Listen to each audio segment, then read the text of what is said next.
kandi burya umuhanga mu kubabarira burya ababarira kibabaye umuhanga mu kubabarira ndavuze ngo umuhanga mu kubabarira ababarira kibabaye ndabaha urugero twababariwe na Kristo ubwo yajyaga ku musaraba akabambwa hagati y'isi n'ijuru akambika urubindo akarambura amaboko akabarwiyemeza mirimo wa burundu w'imbabazi watsindiye isoko ryo kurengera akavuga ngo ibikara inzobe abagufi abareba burya ngo atari yaza abantu bareba gutya ntibemererwaga ko hagera atari yaza abantu bafite amenyo y'intingikirano ntibabyemererwa ataraza abamazura bwataraye ntabwo babyemererwa abantu bagufi nkanjye ntibabyemererwa cyari kizi abavutse imyenda kubera yuko kuko yatubabariye kibabaye haleluya kuko yatubabariye kibabaye aravuga ngo abarushe n'abaremerewe heni de bonne fille mende baze baruhure kuko ndi umugwaneza noroheje mu mutima Imana ishimwe bivuga ngo kubabarira ukibabaye ugomba kuba unoroheje mu mutima kubabarira ukibabaye bituruka ku koroshya mu mutima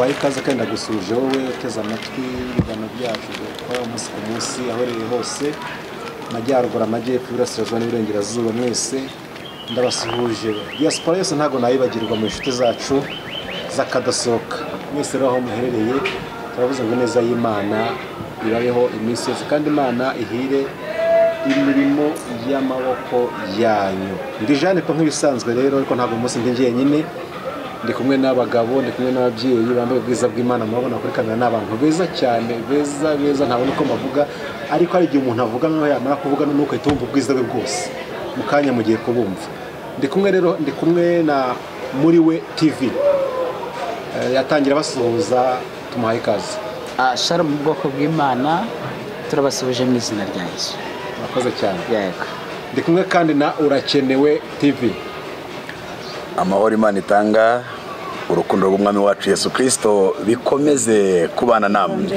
ninzakunda Imana Jean Baptiste rero kuri Urakenewe TV nk'ibisanzwe mugubwe neza ntago turi twenyine turi kumwe na Evangeliste mubyeyi w'Imana Imana yagiriye ubuntu haleluya ruha amavuta y'Imana murabona ariko haleluya amen Evangeliste watangiye dusuzuna twibwira nawe ndabashoje mu izina rya Yesu nitwa Ikirezi Esther ndacyabika imyenda mu kagari ka Nyambogo haleluya Ikirezi murakoze cyane rero ni hamwe na Bright Shine TV nk'ibisanzwe tujya ngo dusabe muri we TV ariko uri muri we TV ko samazina nayahe neza Baraka Moses umwana w'umwami murakoze cyane Imana y'umugisha nawe nasubiremo numva nifuje ko asubiramo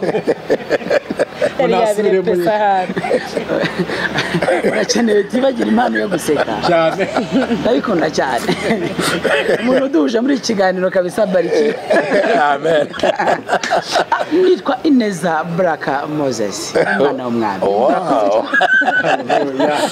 Ineza Baraka Moses umwana w'umwami urakoze cyane nyine kubivuga ubwabyo ni amavuta Moses kuvuga Urakenewe Jean Baptiste wari kujya kuri Ikirezi Esther ariko Imana iri hano no kuri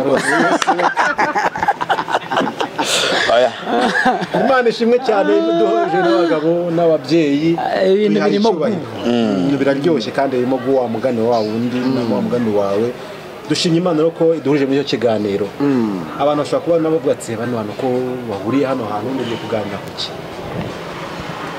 icyo tubasaba rero cyambere ni ugukora subscribe ugiye uduteza amatwi muri kano kanya usimbukire muri we TV ukore subscribe like na share kugira ngo ibiganiro byose bizajya bigeraho ujye uwa mbere kubibona kandi ubuteye inkunga ivuga butumwa nimba nta mafaranga hari sicyo ko nayabonetse yameza ariko nimba dayikora fata mu bantu mfite nka 500 kubitesha nk'abantu nka 400 niba yikoreye ngo nturabukoze nubirangiza ibyo ngibyo usimukiye kuri Urakenewe TV ibyo nkubwiye ubikore amafaranga nimba ahari yatange akora umurimo w'Imana ako nimba buze se subscribe nazo zitwime koko siko narumiwe ngewe amafaranga arabuze na subscribe amafaranga n'amadolari turayafata nta kibazo ayo mazina yose mwumvishe ushaka guca kuri Western Union uri muri Canada umuntu uzunyandikiye muri Canada turi hano tuje hano wowe unyandikiye mu kanya ohereza n'amadolari n'amayero tuyafateho Imana ho mugisha na evangeliste regashyi kirivuga none ntuzukomera batari kibazo ariko di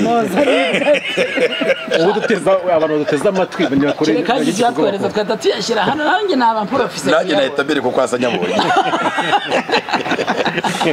erega ntabwo amafaranga abuze amafaranga arahari ahubwo umutima wo kuyatanga ariko Esther abivuga cyane Esther baguhere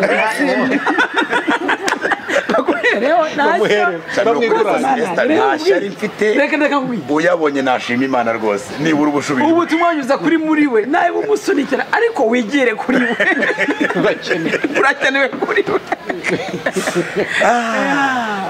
ibyo byose twavuga rero urangiza usimbukire kuri Bright Shine TV naho kuri subscribe na share na comment na like byose nizo nkunga turazikeneye uzohereza Imana rero iho umugisha umuntu wese ugiye kubikora erega abantu bazahemberwa ibyo bakoze nge nzahemberwa ko naje nkicara imbere ya kamera nabwira abantu Yesu neza uzabihemberwa ibyo nzabihemberwa cyane rwose umuntu uzajya tubwira ngo aradukunda nkunda ibiganiro byanyu ndi umwigisha nagabane n'uwigisha kugabana se niki nuko uvuga nawe akaguha kubicera oya twababibye mu iby'umwuka nibatube mu iby'umubiri bose reka mabwira nawe ihangane igihe twavugiye nawe kandi urabikurikira mukanya uraza kuvuga ngo wafashijwe n'ukuri ni byiza ngo yafashijwe ariko ntiyakozweho dore nawe Esther hariya wamubonye umushumba hano namubona wase koko ubwo se nanjye ubwo ngubwo wanyagirwa ra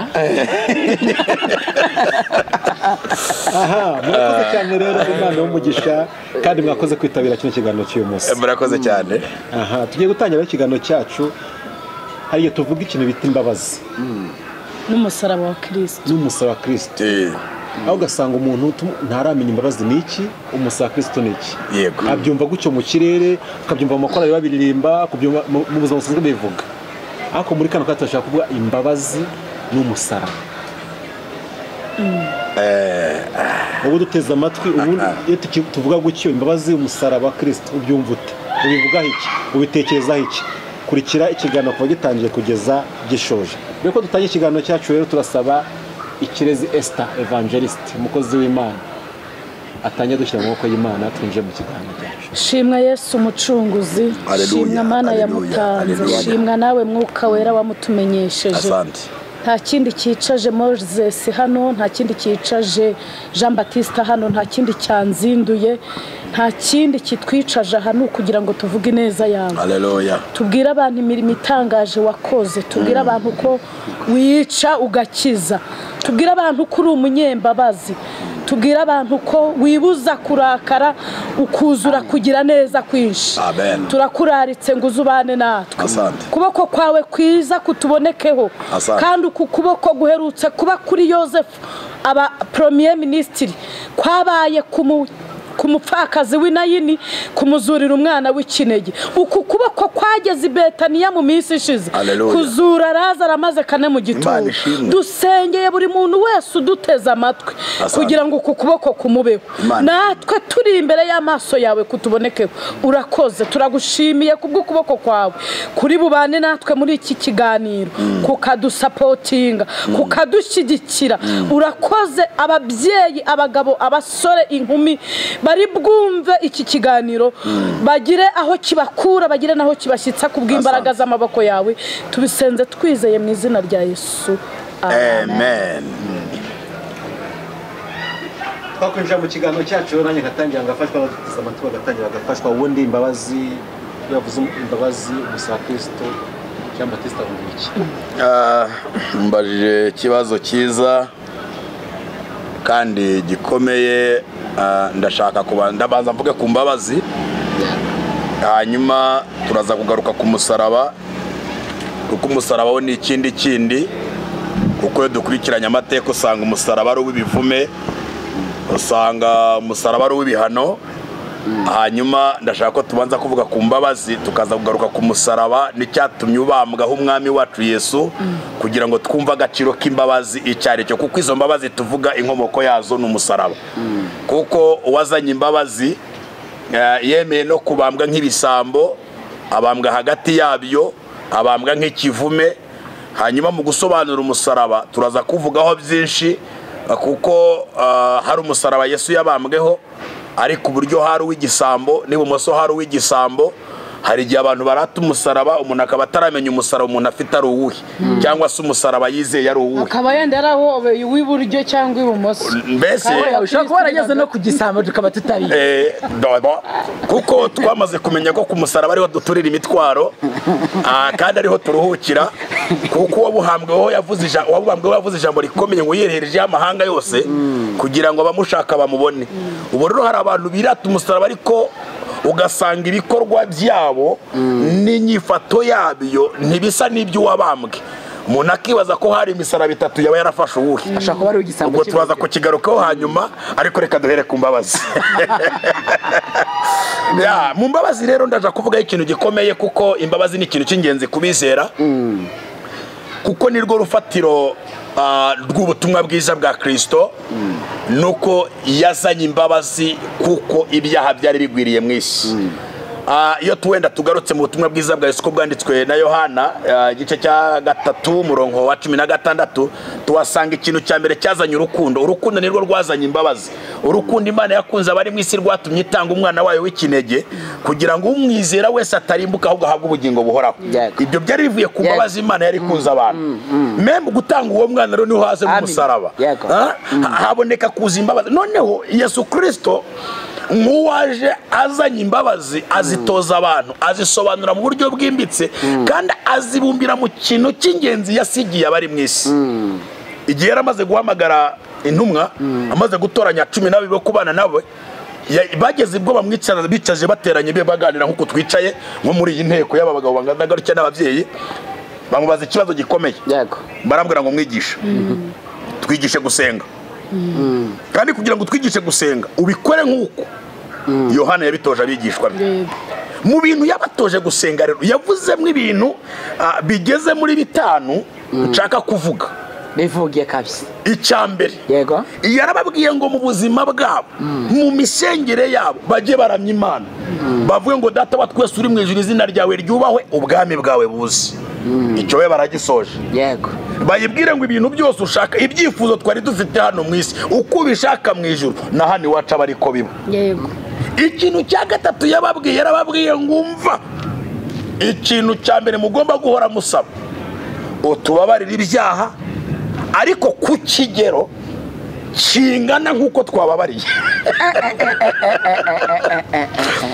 Ndashaka gusobanura kubabazi.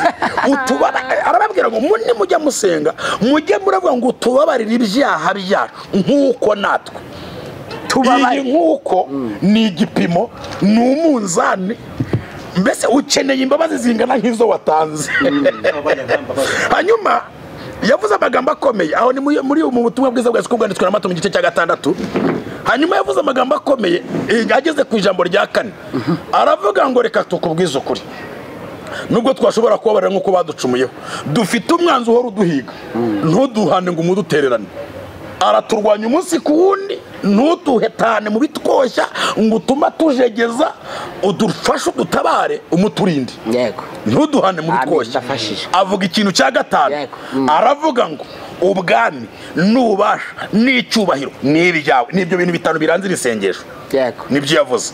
Hanyuma ageze hepfo ku murongo wa 14 n'uwa 15, aravuga ngo reka mbabwize ukuri rero, iki cyo mu gice h'akarongo bari bamaze gusenga. Iryo sengesho rasenga muri Matayo 6:9 n'10 gukomeza ukagera hepfo kuri 13. Ku murongo wa 14 yaravuze ati rero iki kintu cyo mu kizirikane, mugishyira ahantu mu cumurongo, mbese nimushaka mu cumurongo ugaragaza ko ibi bintu ari byo kwitonderwa. Yaravuze ngo kuko nimubabarira abantu ibyaha byabo, na so wo mu ijuru azabababarira namwe. Yego. 15 ariko iri jambo ariko njya nditinya but birakomeye ariko nshuti yanjye nimutababarira abantu ibyaha byabo na so wo mu ijuru ntazabababarira. ndumva bigishwa barese bifata izi mbabazi reba ishusho abigishwa bahise basigara bari bakikijwe n'abafarisayo n'abasadukayi bari bakikijwe n'abasadukayi n'abayuda bari bakikijwe n'abayuda bene wabo batabemera n'abigisha amategeko n'abanditsi. Abo bantu bari bakikije abo bantu kandi bahawe amagambo akomeye kandi mu bintu bari bisabiye. Ngizi imbabazi rero nguko uko Yesu yasobanuye imbabazi. Udashoboye kubabarira mwene se ntazigere yizera imbabazi kuko izadafite yaha abandi nawe ntazafitiwe. None naratangaye muri Matayo 7 yavuze amagambo akomeye aravuga ngo musabe muzahabwa, mushake muzabona, mukomange muzakingurirwa. Kuko umuntu usabye ahabwa, n'ushatse abona. Amaze kubisobanura byose aravuga ngo uko mushaka ko abantu babagirira abariko mubagirira namwe. Noneho yageze muri Luka harabihubura. Luka we yarabihuye aravuga ngo urugero rwiza rucugushije rutsindagiye mugerera mw'abandi. uranyishe nirwo namwe muzagererwa. Yavuze Luka mu bice 6 ku murongo wa 35 yaravuze ngo ahubwo mukunda abanzi banyu mubagirire neza muguriza abantu mudatekereza ko bazabishyura nibwo ingororano zanyu zizaba nyinshi namwe muzaba abana bisumba byose kukwigirira neza ababi n'indashima 3:6 haravuze ngo mugirirane imbabazi nkuko so nawe azigirira. Oya arakantu usize Esther winyica kandi nimugacira abandi urubanza mu mitima yanyu. None ni n'ahantu hataboneka, none ni n'ahandi mu cyumba n'ibintu wakoze bya propaganda bitagaragara kugira ngo namwe mutazarucira. Kandi nimugatsindishe namwe mutazatsindishwa, mubabarira abandi namwe muzababarirwa. 3:8 mutange namwe muzahabwa. Urugero rwiza bavugaga rutsindagiye rucugushije rusesekaye nirwo muzagererwa namwe. Kuko urugero mugererwamo ariko namwe muzagererwamo. Abacira umugani ati mbese impumyi yabasha kuranda ati ndimu mbese zombi nizarwa mu rwobo. Data twese we ngaho rero zigomba kuba zigizwe n'ibintu bitatu. Icyambere no gusaba imbabazi. Icyakabiri abantu ko gusaba imbabazi byabananiye Mose. Nicyo cyambere Esther. Ntabwo ushobora kuresista kuri iki kigero cy'imbabazi utazi gusaba imbabazi. Uburi umugore ufite uburi umugabo ufite umugore, uburi perezida w'igihugu runaka, uburi kamanda chef de departement runaka, uburinde ugomba gupfukama n'umwana ukurusha ukamusaba imbabazi. Ubundi gusaba imbabazi mbona bituruka kuri fondasiyo yo guca bugufi. Iyo umuntu afite guca bugufi muri we gusaba imbabazi ntibimubera inkovu, ntibimubera igikomere, ntibimubera igisebe, ahubwo bimubera umwambaro umuhishemo. Hanyuma rero impamvu abantu gusaba imbabazi bibagora, abagabo bari hanze hagusaba imbabazi bibagora, abagore bari hanze hagusaba imbabazi bibagora, abasore n'abakobwa dufite gusaba imbabazi bikaba bibagoye ni ukubera ko badafite guca bugufi. Ifondasiyo yitwa guca bugufi ntibayifite.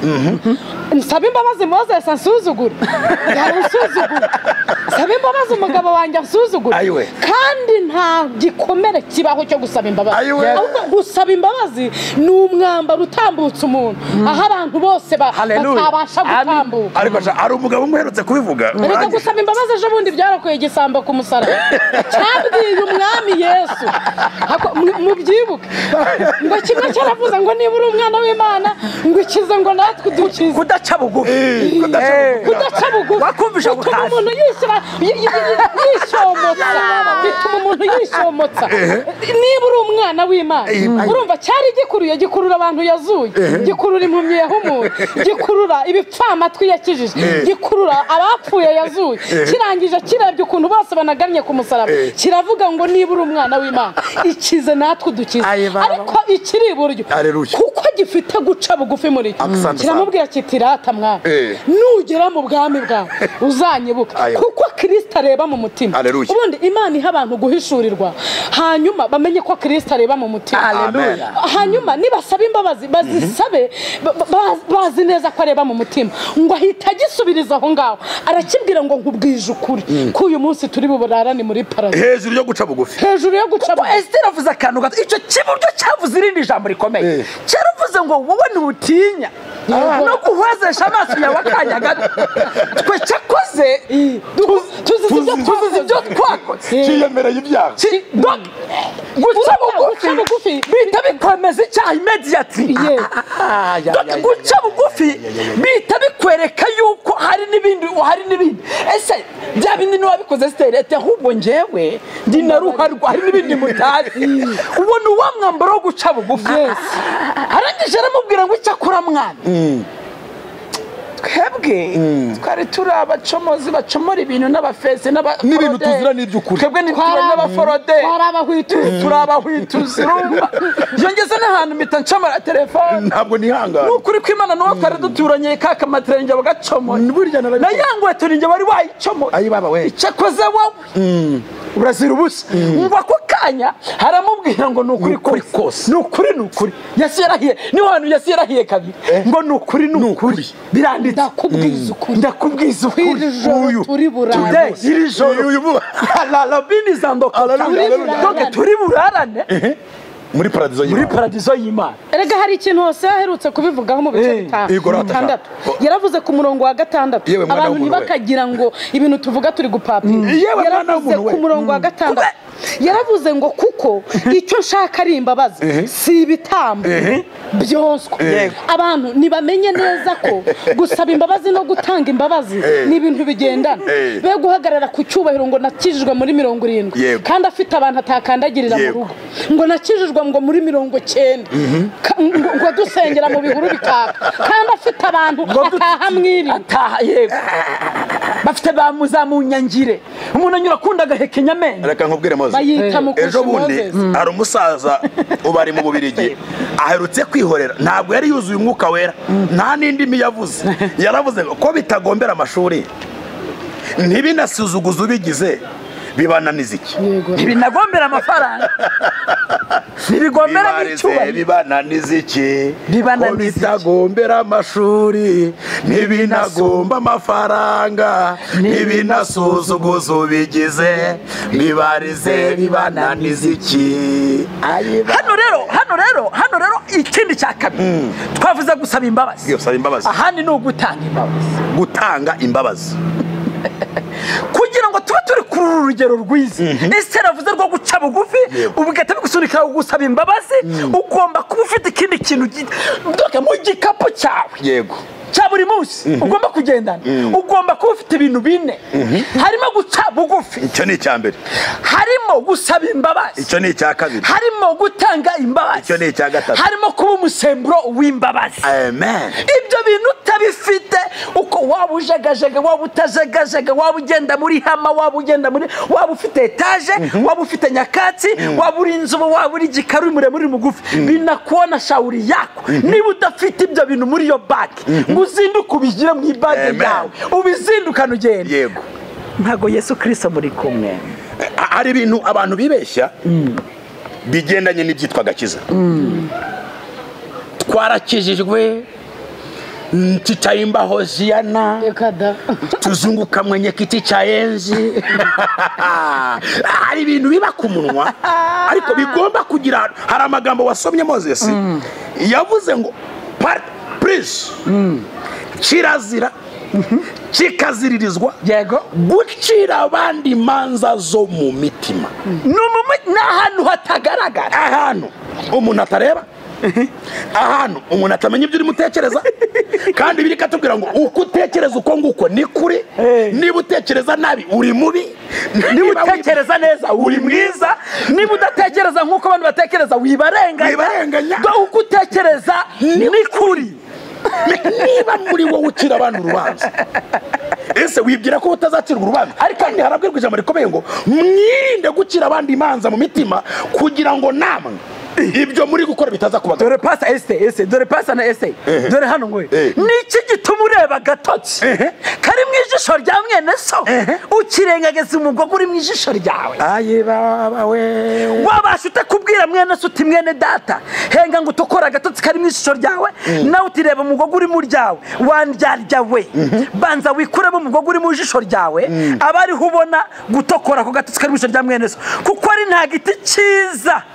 cyera imbuto mbi cyangwa igiti kibi cyera imbuto nziza. Ubundi aya magambo turi kuvuga iri jambo ntago turi muri bamumbwiriye yego kwese turi mu ijambo ry'Imana yego kugera ku rugero abera b'Imana baba bejejwe nuko bagomba kuba bafite gutanga imbabazi batabasabye imbabazi. Niba uzi neza yuko Alfonsina Mbegeto munsi y'urugo rwawe Aniseti wowe waguhemukiye yego nguwo nya Francine bagutandukanyije na fiance wawe niba uzi neza yuko ugitera ikorasi wamubona ukavuga ngo ariko nawe uryenje umenye neza yuko Imana itari no reka ngubira kandi kanunu uvuze ibintu ndabyibuka dufite abaririmbyi baririmbana ariko batahana mwiriwe atarwara ngo amusure mu rugo yego kuko aravuga ati gihe ntago nunaka namusaba imbabazi ntandusha kuririmba muri korali dirije yampaye mikoro ngo neri korali buriya ntiyanankurikira musabye imbabazi nkana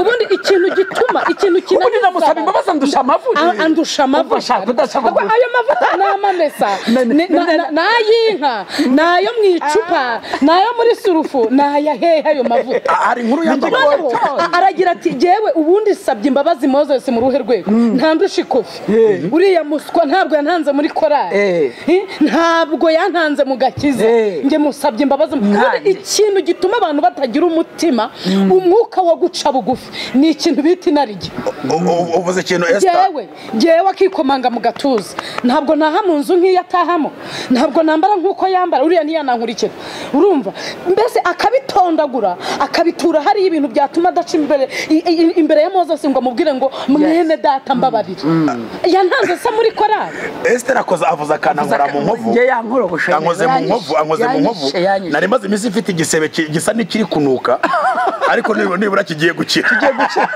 ariko kiri gukira hari umuntu wasabye imbabazi mu bihe byashize mubona muri social media ari kurira atabaza ngo yimwe imbabazi yego narababaye ndavuga eskereye ruma yazimwe nande ni gute umuntu asaba imbabazi ntazihabwe. Reka mita musubiza muri Zaburi y'145 numva icyo Dawidi yavuze mu gitondo yavuze ku murongo w'8 aravuga ngo Uwiteka ni umunyembabazi ni umunyebambe haleluya amen aravuga ngo atinda kurakara afite kugira neza kwinshi Uwiteka agirira neza bose imbabazi ze ziri ku byo yaremye byose ubundi unyimye imbabazi mu ruhe rwego hano imbabazi ze ziri ku byo yaremwe every person ahantu hose uri mu kanevu uri mu aho nkoko ziri arimo imbabazi ziriho imbabazi ziriho imbabazi ziriho imbabazi ziriho imbabazi ziriho imbabazi ziriho imbabazi kubutaka hari imbabazi zirahari imbabazi zirahari uri muri biri imbabazi zirahari umva wowe undi waraya kuroze burya nawe imbabazi zigiza zirahari kuko wundi waraya kuvuza nawe nawe imbabazi zigiza zimuriho kuko n'igisamba nikijya kwiba kivuga ngo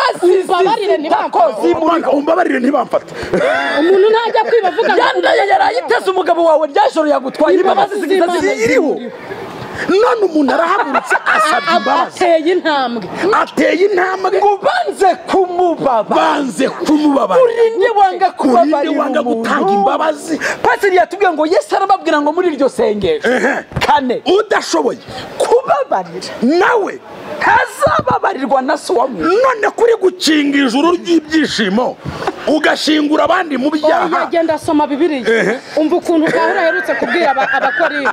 Aherutse kubabwira ngo Aherutse kubabwira mu gice cya mbere. Igitabo cy'Abakorinto cya kabiri. Yaravuze ku murongo wa 3. Pawulo niko yandikiye Abakorinto. Yego havuga. Arababwira ngo hashimwe Imana y'umwami. Kandi abivuze Neje bundi Pawulo nibwo abivuze. Ayo makuru nari mbari narayumvise. 169 yaravuze ngo imyaka 1000 kuri twe. Ni nk'umunsi. Twebwe ni myinshi ariko ku Mana ni nk'umunsi. Ni ibintu Pawulo yavuze ejo bundi. Mu gitondo yaramutse abivuze. Niko yavuze. Yabimbwiye mu gitondo yambwiye ngo hashimwe Imana y'umwami wacu. Amen. Kristo ariyo nase ari nayo data wa twese w'imbabazi n'Imana nyiri humure ryose iduhumuriza mu makuba yacu yose kugira ngo natwe tubone uko duhumuriza abari mu makuba yose tubahumurisha ihumure twahawe n'Imana kuko nk'uko ibyo Kristo yababajwe byadusesekayeho cyane niko no guhumurizwa kwatugwijijweho na Kristo. Imana ishimwe. Ndatangaye cyane. Kuri 4 soma 4. Reka some kuri 4. Haravuze ngo iduhumuriza mu makuba yacu yose kugira ngo natwe tubone uko duhumuriza abari mu makuba yose tubahumurisha ihumure twahawe n'Imana. Imana ni ihimbaza. Abantu bazabamera bate? Sinzi ukuntu bamye bamera. Nge bana ranyobeye. Iri humure Pawulo yaje kuvuga. Yashatse kugaragaza ko muri Kristo twahawe imbabazi. Kandi noneho abari muri we tugomba kugenda n'ihumure rya Kristo tugahumuriza abari mu makuba yose kugira ngo iryo humure ribe ku buzima bwabo ribe ku bugingo bwabo n'abandi bazaza bazahumurizwe bivanye ku humure twahumurijwe. Aha niho havuka inkomere nyinshi usanga mu madini mu nsengero hari abantu bagenda n'inkomere rimwe na rimwe umuntu yajya guturika yavuga ibintu kibaza niba yabaga mu rusengero naho kumbi ni inkomere zibayemo zabuze ihumure kandi niryo Kristo yatanze zanga ntizabona bazihumuriza kandi Yesu yavuze ijambo rikomeye cyane aravuga ngo umwuka w'Imana ari kuri jewe yantumenye yansigiye kugira ngo mbwirize abagwaneza ubutumwa bwiza no kuvura abafite imvune zo mu mitima hahandi hatagaragara turabafite kandi aho niho dufite abantu banze kubabarirwa mu nzu z'Imana. Dufite abantu hari n'ikindi kintu nabonye iyo umuntu yanze kubabarirwa mu itorero hari igihe bamuha Satani. Ni ubushakashatsi nakoze 60% y'abantu banze kubabarirwa mu itorero babahaye Satani. Niba yaranze kubabarirwa mu itorero yarwanye ntibamubabarire bamuhaye Satani ajya kunywa inzoga ajya gukora n'ibindi byaha. Ikibazo kiraho nicyo nyamara Yesu Mose utaravuga icyo kibazo Yesu yarayutse kuvuga ijambo rikomeye. Nirihe yaramaze iminsi avuze yarivuze mu gihe gitambutse aba batari bakora ibingibi babikoze yarabahaye umwitangirizwa yaravuze umushumba yarafite intama 90 yarafite intama 100 imwe iramucika irazimira asiga afata 90 ziri mu rwuri aravuga ngo izi zo zifite aho ziri kurisha ariko iriya yazimiye niyanjye niyo shaka kujya kureba ajya kuvuga ati ngewe 90 ndazisiga zigume mu rwuri zikomeze zirishe ariko iriya yazimiye hariya iriya nayo niyanjye nubwo igeze mu mworera ariko nayo niyanjye nubwo igeze kure nayo niyanjye nubwo iri kuvugunywa hanze nayo niyanjye imwe yonyine asiga 90 none ziri kuza gusaba imbabazi zizanye nta migozi yazikuruye bakongera kuzijugunya hanze nta nushaka kubagerera izo mbuwe noneho kandi bamara kubajugunya hanze ntibasurwa ni ikibazo gikomeye ntibaganirizwa ahubwo niyo nkuru igezweho mu masengesho n'icyo gitaramo gihari. Erega Yesu yigeze abwira n'abafarisayo inshuro zirenze 2 arababwira ngo kugira imbabazi mu bihindura umuco. Gute kugira imbabazi abantu batabihindura umuco? Gute wa mugabo bo kugira imbabazi udashobora kubihindura umuco? Kubera iki gusaba imbabazi utabigira umuco? Bibe mwibana hari ibintu bihesha umutima amahoro bikakugaragaza n'imbere y'Imana neza. Ariko uzi ko wanga kubabarira umuntu akarara asinziriye ukararukanuye amaso cyane erega bayikuyeho amakara yaka genje kugusaba imbabazi ntuzime burya intambwe nateye ijuru ryazibona wowe utazimpaye niwe usigaranye urubanza abantu rero bafite imigozi biziritse ikibazo ntikikiri kuba basabye imbabazi bakaba batarazibahaye ikibazo gisigaranye abantu banze kubabarira. Reka tubone ikibazo ahantu kiri. Ikibazo kiri ahangaha rero dukurikije amakuru ya Mukristo yageze ku musaraba. Niba twarakurikiye agatabo k'umugenzi ageze ku musaraba yakuweho imitwaro yose yarageze gute yari muriho amaze guturwaho imitwaro yose yari muriho asigara yuzuye imbabazi asigara yuzuye ubumuntu asigara yuzuye gukiranuka arwana ishyaka gusa ryo kugira ngo agere ku cy'Imana yavuze. Reka mpite ngusubiza pastor. Yego. Niko kantu nakabonye. Yuda wahari kintu asizavuze mu kanya. Kandi amaze kugenda. Ariko arakivuze. Arakivuze rero. Yuda avuze ikintu gitoya ahita agenda. Aravuze ngo imbabazi n'amahoro n'urukundo bigwirire muri mwe. Imbuzi zo kwirinda abatubaha Imana n'abigisha b'inyoma. Ayiwe urumva ikintu Yuda avuze ni ukuvuga ngo aba bantu bimye aba bantu imbabazi uyu muntu wahagaze kavuga ngo uyu muntu ntabwo tuzamubabarira uyu muntu bavuze ngo mwene data Esteri yakoze ishano tugiye kumutenga Esteri turamuhagaritse ese babishigikiye n'ibandi bakazamura bibi Yuda bose zababwiye ngo aba bantu nimubirinde ngo kubera yuko ngo muri aka kanya njyewe ndimo nanagenda ndi kwiruka impamvu Yuda bivuze bari bagiye kumutera amabuye asiza yanditse igice kimwe nacyo ntiyagisoza Yuda hano yanditse igice kimwe arabanga abana n'abana bishira n'inkomeza kuvuga baranda baramena arangije aravuga ngo rero muri uru rusengero nta mbabazi zirimo ariko reka mbasigara akakandi icyakoze ni kagufiya kuko umushumba ari mu nzira ari kuza icyakoze ndi gufungura urufunguzo rero iri jambo babwiye niriye imbabazi n'amahoro n'urukundo nibigwirire muri mwe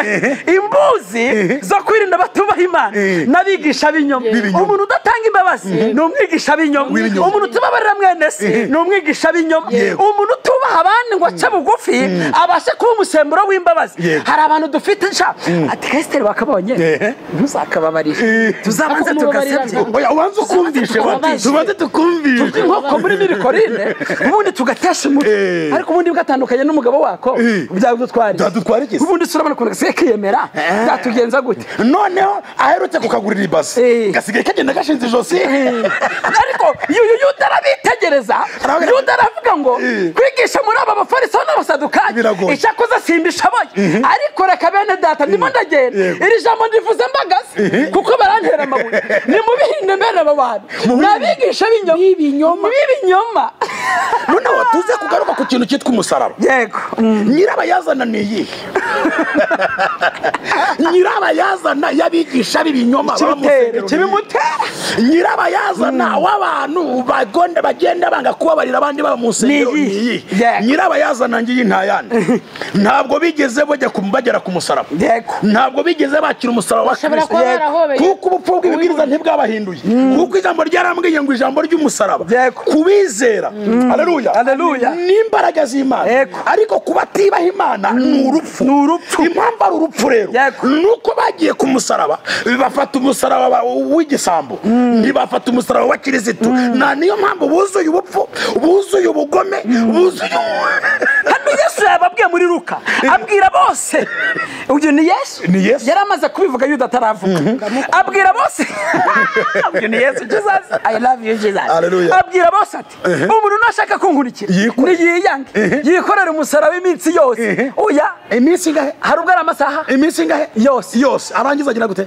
ankurikira reka numva icyo Pawulo yabwiye Abefeso yabandikiye mu bice 4 ku murongo wa 32 arababwira ngo mugirirane neza mugirirane imbabazi kabiri mubabarirane gatatu ibyaha nk'uko Imana yabababariye muri Kristo bivuga ngo umuntu utagirirana imbabazi udafite urukundo ntabwo arinjira muri Kristo yego ndigeze ababarirwa muri Kristo nawe ntaza kuko umuntu wababarirwa muri Kristo aratanga imbabazi atanga imbabazi ni wirifone kontando bini drago ne winimini fosi kandoda awakini to lazini dra enewe bini kontado sayini umuntu wababariwe muri Kristo yego kubabarira biramworohera abo musemburo w'imbabazi ababarira abandi kandi ababarira vuba agira n'ineza iyo nta rukundo nta mbabazi nta musemburo w'imbabazi nta guca bugufi ntiwigeze ubabarirwa muri Kristo icakora urabyitiranya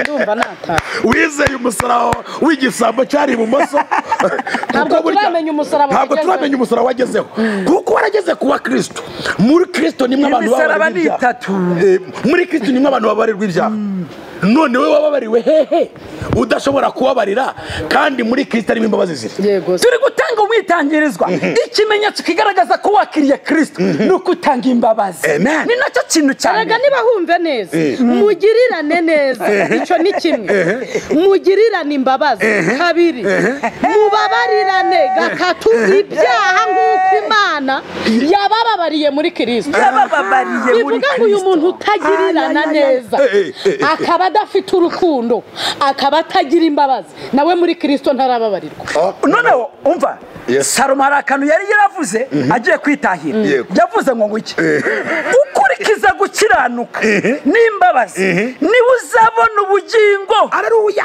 no gukiranuka ndetse n'icyubahiro haleluya kakantu bavuze bibananize iki ariko reka twumve ukuntu Salomo yavuze mu bice byabo reka mpavuge ndahazi haravuga ngo wicisha bugufi akubaha Uwiteka ingororano ye n'ubukire n'icyubahiro n'ubuseri ikaba ubugingo ubundi kwicisha bugufi niryo rembo ryo guhabwa ubugingo aho yaramaze kubivuga ahita avuga ngo kukantu ese ruvuze wakumvise ariko ngavuga na pastor yarahari na Moses ahita tubwira ngo tuzakongerera aka kantu none ugendera muri ibyo none akanakurikiza n'umuco yego n'ukriture n'umuco ukurikiza gukiranuka n'imbabazi ni uzabona ibyo ngibyo ni bwa bugingo bavuze ndetse azahita kiranuka erega ukurikiza gutanga imbabazi ahita aba mukiranutse mu gitondo cya kare hose yarahanuye mu gice cya muna avuga amagambo akomeye aravuga ngo reka gutangariza itangazo yewe mwana w'umuntu yego wowe yakweretse ikizi cyari cyo icyambere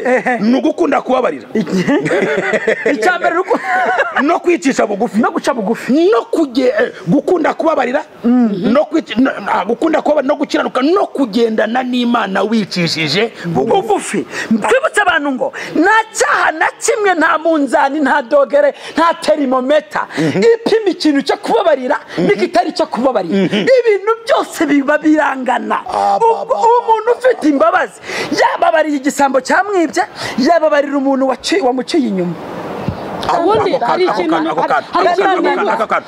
wababarira umuntu bamwibye w'ihene yababarira n'umuntu yafashe asambanya umugabo we cyangwa umugore imbabazi ntabwo zigira igipimo ngo ni runaka agomba kubabarirwa ngo yankoreye iki sinamubabarira imbabazi zose ziri ku gipimo kingana ugomba kubabarira umuntu uwo ari we wese bitewe n'icyo yagukoreye yego haba ari uwaguciye inyuma haba ari uwakubeshya haba ari uwakwibye haba ari uwakuvuze nabi haba ari uwakwibye mitiyu haba ari uwaguteranyije n'undi haba ari uwagusebeje haba ari uwagutwaye igikwasi haba ari uwagutwaye rumoroki haba ari uwagutwaye inzoka yishimuta ya etaje warayimuragije haba ari uwagutwaye isambu ye mu cyari Nyamasheke nazo no muri za Nyakabanda imbabazi zigomba kuba zingana ntabwo ugomba kubabarira runaka ngo runaka sinzamubabarira mu yandi magambo imbabazi nta gipimo cy'icyaha zigira zigarukiraho kandi burya umuhanga mu kubabarira burya ababarira kibabaye umuhanga mu kubabarira ababarira kibabaye ndavuze ngo umuhanga mu kubabarira ababarira kibabaye ndabaha urugero twababariwe na Kristo ubwo yajyaga ku musaraba akabambwa hagati y'isi n'ijuru akambika urubindo akarambura amaboko akabarwiyemeza mirimo wa burundu w'imbabazi watsindiye isoko ryo kurengera akavuga ngo ibikara inzobe abagufi abarebare burya ngo atari yaza abantu bareba gutya ntibemererwaga kuhagera atari yaza abantu bafite amenyo y'intingikirano ntibabyemererwa ataraza abamazura bwataraye ntabwo babyemererwa abantu bagufi nkanjye ntibabyemererwa cyari ikizi abavutse ariko kubera yuko kuko yatubabariye akibabaye kuko yatubabariye akibabaye aravuga ngo abarushe n'abaremerewe heni de bone fide nibaze mbaruhure kuko ndi umugwaneza noroheje mu mutima bivuga ngo kubabarira ukibabaye ugomba kuba unoroheje mu mutima kubabarira ukibabaye bituruka kukoroshya mu mutima muranyishe neza ariko umusaraba bagiye kumuhereza sipongo bamaze kuyimuhereza ishari yacuritse umutwe aravuga ati kwa Herini birarangiye icyo nari naragambiriye ndagikoze ibyaha bike ibyaha byinshi imbabazi zabyo ndazirangije ninjye igitambo ninjye umutambyi wa burundu ninjye igitambo cya burundu ikintungura kirarangiye amapfizi arashize intungura zirimo zirarangiye birarangiye ibintu byose birarangiye muri we rangiye arabisirarangiye birarangiye kandi hari ikindi mutashobora kwibuka ndagira ngo njibibutse Kristo niwe banze mu byo kwizera niwe cyitegererezo ariko nejo bundi umugabo witwa Stefano byarabaye ngo barimwe bamutera amabuye yirengagije ububabare bw'amabuye ababarira kibabaye abantu nibiga kubabarira kibabaye batoza imitima ababarira kibabaye bakimutera amabuye kuko yari afite Kristo muri ababarira kibabaye aravuga ngo bababarire ntabwo bari bahagaritse kumutera amabuye kuko batazi ibyo bari gukora ababarira kibabaye uyu Petero rero yasamwani Petero yaramwakiriye aravuga ngo icyo akoze ndabibona ko mugiye kunye ngo ariko icyo munzizana Kristo nta wundi nabivombo amakuru nari nyafite ubundi muri ribu bari bamamagaye investigation yakozwe amakuru rukubera Kristo ariko ndabingiye mumbabarire rwose muncurike nimumbambe nkuko mwabambye mwami wawe abivuga kibabaye abona ububabare ubundi ukibabaye ko baguciye inyuma ukibabaye ko ukibabaye ko bakuvuze ukibabaye ko bagutandukanyije na runana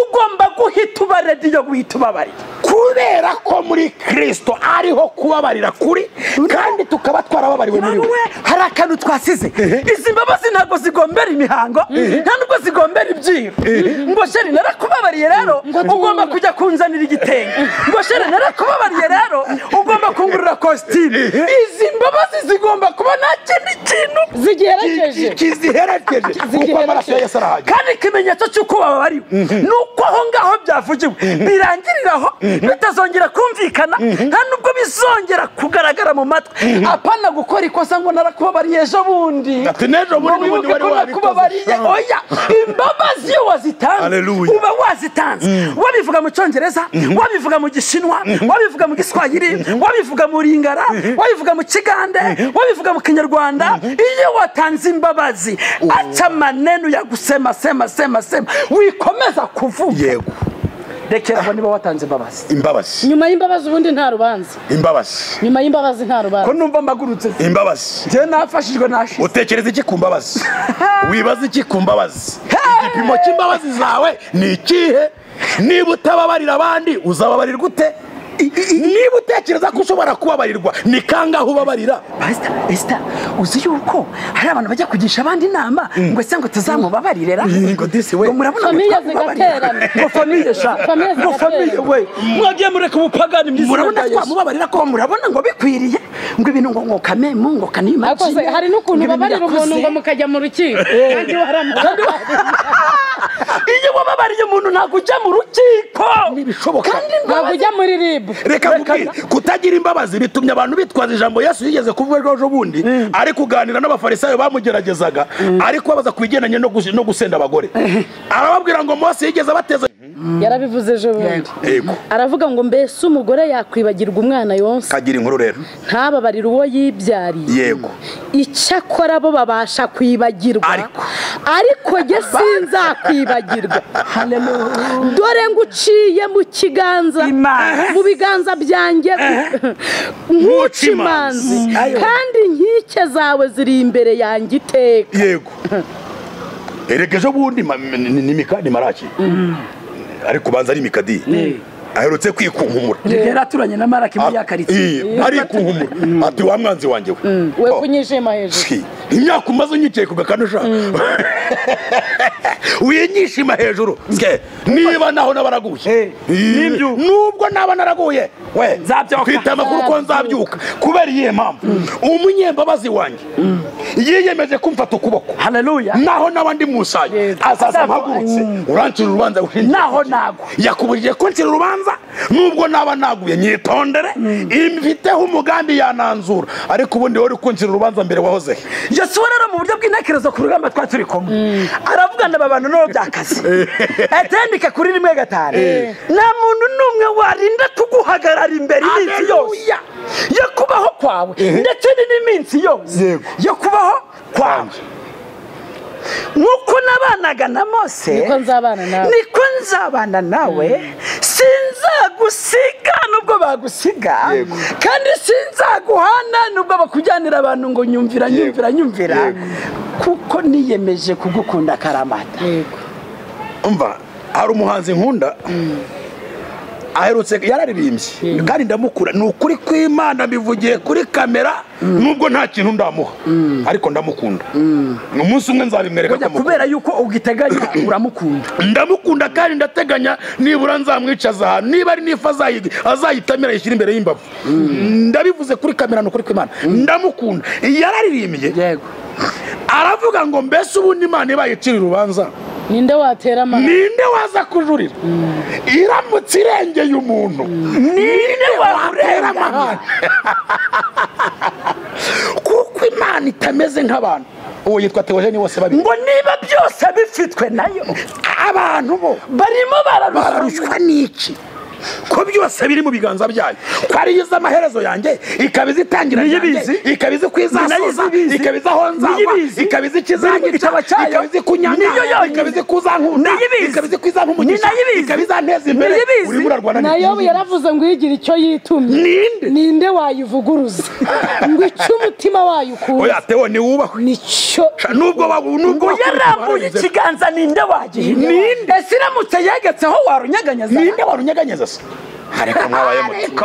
ariko mwabaye muti umva Theo ni umuhanzi kandi Theo wubahwe arutse no gukora akantu keza mu maso ya rubanda kuri kamera aragenda asaba imbabazi n'umukristo arejejwe yakoze ikintu abantu benshi batashobora reka nkubwire ndi imbere y'Imana n'imbere ya kamera dufite ingetura nyinshi zitatinyuka kamera ariko umukozi w'Imana ni wubahwe warahamagawe uriho amavuta y'Imana uriho igikundiro cy'Imana uriho ubwiza bw'Imana uriho urukundo rw'Imana uri muri Kristo Yesu neza Theo urimo Theo nta muhanzi nzi nka Theo ntababwirije abantu ngo bihane nka Theo ntabakoze ibiterane nka Theo Imana yo mu ijuru yayindi yamuhamagara sinzi impamvu bijemo sino kumuhamagara gusa yaranamutoranije mperutse kumva amakuru y'ijuru ijuru rirantembere hari ubuhanuzi mufite ijuru rirantemberera rirambwira ngo urya n'uwo mwana wanjye nkunda ngo ndetse namwishimye impamvu mwishimiye ndiyi Kristo ni Imana yabibwiye ariko na Theo Imana yamwishimye ijuru ryateranye celebration yakoze hariho invitation z'igiterane cy'ubutumire cy'abantu bemera Imana bakemera no gutanga imbabazi yuko Imana mu biganza byayo yongeye kwakira umwana wayo ni ukuvuga ngo rero ubuhanuzi muzane Imana ntizamusiga ntizanamuhana ntizanamuterera ahubwo hari andi makuru yambwiye n'aya kabiri yambwiye ngo nze kumubwira ngo ni ukuri irirahire uwamurwanyije wese azagwa ari wese ndagira rero kagira Imana mwe ntabwo nzi impamvu tewaje hano ariko umunsi umwe tuzamutumira dukorana ikiganiro tumubwire ibintu twabonye kandi tumubwire ubuhamya dufite kuko twabonye Imana yuzuye imbabazi nubwo abantu baguciraho iteka Imana yuzuye imbabazi kandi urugamba rutangirira mu mutima kuko rimwe na rimwe tugirira imbabazi kandi imbabazi zibabarira ihereye mu mutima ndani icakora ingaruka z'ibyaha zo turwana nazo kugeza ku mwisho aho urugamba rurangiriye ariko nta mpamvu yo kugira ngo duheranwe n'abantu kandi dufite Imana umurengezi wacu arahari nari mbivugiye iki tugirana imbabazi kandi duhorana imbabazi kuko Imana ari inyembabazi iyo aduhamagaye yuzuye imbabazi. Urara mu cyumba kimwe n'umugore wawe n'umugabo wawe ngo ariko ngo naramubabariye. Imbabazi zihari. Ariko ntituzongera kubyarana.